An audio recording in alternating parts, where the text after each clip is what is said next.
So people say the founder of crypto or Bitcoin is Satoshi Nakamoto. Yeah. But that's a pseudonym. That's not probably his real name. And true, but like, what happens if he comes back? nothing. I mean, probably get killed, but if he's not dead already. Do you think they killed him? Probably. I mean, if you look at the history of the banking system, they frown upon people who try to stop them, right? And when I mean frown, 2 shots to the head, and that nigga's dead. Yeah, if you take a look at all of monetary history, that is what generally happens to anyone who tries to stop the central bankers.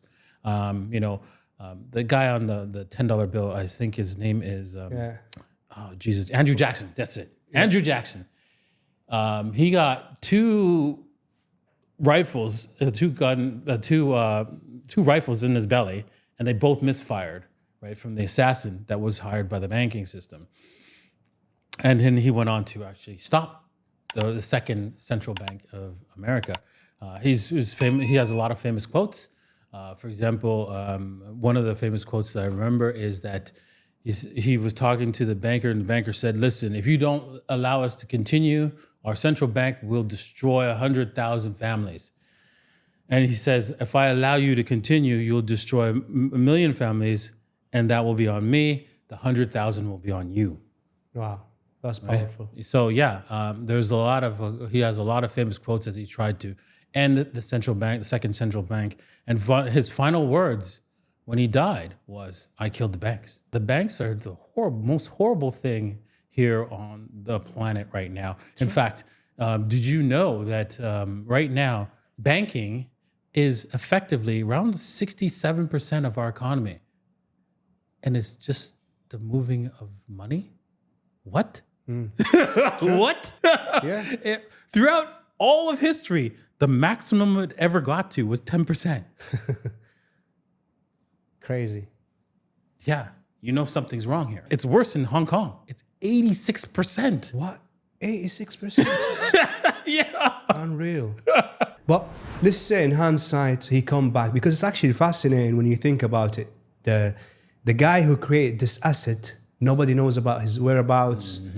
It's fascinating. And I think that's what He'd be considered, people would look into his life. If anything bad was found, they would say, like, for example, let's pretend that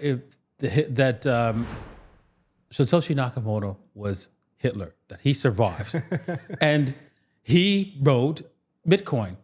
People would freak out, right? Let's just pretend that that's who it was, right? People would freak out. People would think that it's broken, but the fact of the matter is math, right? Throughout history, right, there's a lot of mathematicians who came up with different mathematical theorems that we use today that were very bad people, extremely bad, murderers, rapists, but the math still remains, right? Yeah. It doesn't matter who the person is. And so people just can't get around that. They always want to rally around a person, right? Like people rally around me, and it's like, I'm just the guy who told you to buy Bitcoin. Come on. Obviously, you've been in the market for a very long time. So let's say in hindsight again, if he comes back, what one question would you ask him? Did you work for the NSA, really? because you clearly knew something that only the NSA or somebody working at the NSA knew, right? But there was probably a chance that, the NSA had some leaks into the dark web that people in the dark web knew that they had access to all the randomizers, right? And he chose the one randomizer that the NSA didn't have a back door to. Wow. And I'm like, dude.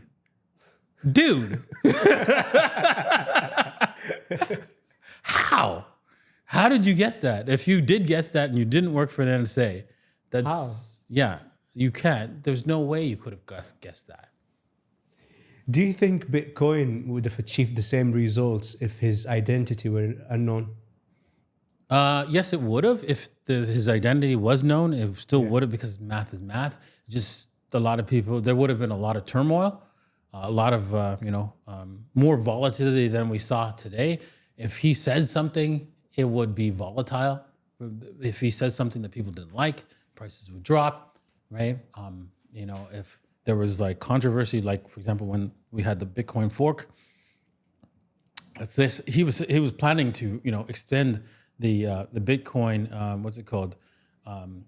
block size. Right, was his idea. That is what he wrote about, and he was planning to do that. If he was there when that was happening, and he insisted on the block size change, and everybody else was insisting that it was not a good idea. I think at first I thought it was a good idea to increase the block size, but then after talking to the opposite side, I realized that they were right, only because you want to have the nodes be able to run on any device in the future. Because of Moore's law, we grow exponentially, our drive space grows at an exponential rate. So effectively, right now, this phone has a terabyte of space, so it could effectively run the Bitcoin blockchain. So eventually, because of Moore's law, doubling every 2 years. I mean, it hasn't doubled yet, but because it's been more than 2 years, but it will catch up to that. We're going to see your phone with 8 terabytes in the future. The average phone, sometime in the future, is going to have 9 terabytes of space. And so effectively, the Bitcoin blockchain would be able to fit in that phone and run on everybody. So everybody will have complete access to every single transaction that has ever occurred on the Bitcoin network in the future. And that is the reason why they didn't want to increase the block size. And there was another reason, is because by creating a fork, you have to upgrade everybody's software. That means not only do you have to upgrade anybody who's running a node, their software, right? But also a whole bunch of other software that that have been written. And although it's still, we do that every day with the updates on the iOS or Microsoft updates and all that kind of stuff. There's 2 problems with that. That this is what the developers told me, and I have to agree with them after debating this for a while. Is that one, right? People will get used to upgrades, right? And if you upgrade them consistently, that means all the history can be changed. Why? It's because the upgrade could say that transaction didn't happen. This transaction didn't happen. It happened this way. That's what the upgrade could do. Yeah. Never thought about it this way. And so if everybody's used to doing that kind of upgrade, then that could happen. If you don't do any upgrades in that sense, you can settle on a specific version, like corporations love to stay on one specific version of they could build their whole corporation around a specific version of a software and they don't change. Why? Because it's too costly. Well, the same thing can now happen for Bitcoin. They can stay on one particular version of Bitcoin, because they do have soft forks, which is different from a hard fork, and know that even if we add some sort of additional features, right, because Bitcoin was designed so you can add to it, and this still work, right? The older software will still work. This means that the corporations can stay there and still operate with Bitcoin. That means that the oldest version of Bitcoin can still send coins. And so you can fire it up and it'll go, no matter what happens in the future. And so that's the reason why they decided to stay with no hard forks and keep it that way. If Satoshi came back and was saying, no, hard fork, and he didn't agree with the other team's members' arguments, he probably would have joined, Roger Ver, and then everybody would try to say, well, which is the real Bitcoin, right? The Roger Ver and Satoshi's, or the Bitcoin that stayed on the same block. That would have been a disaster. And what if Satoshi comes back and he wants to change the 20 million cap in the market? Oh, nobody would agree with him. You think so? No. I mean, he could do it, but here's the thing. You're like, what? Hold on. It would be a hard fork, meaning that you would see two Bitcoins. One where it's 21 million, one with the Satoshi's 21 billion. Yeah. Right? And you get to decide which one you want to use. I'm going to stick with the one with 21 million. So do you think that's how the community would do? Yes, that would be the end result. Interesting. And what do you think Satoshi's ultimate vision was for Bitcoin? Are we living it today? I don't think so. I think because, he wrote about his ultimate vision and it's not what it is.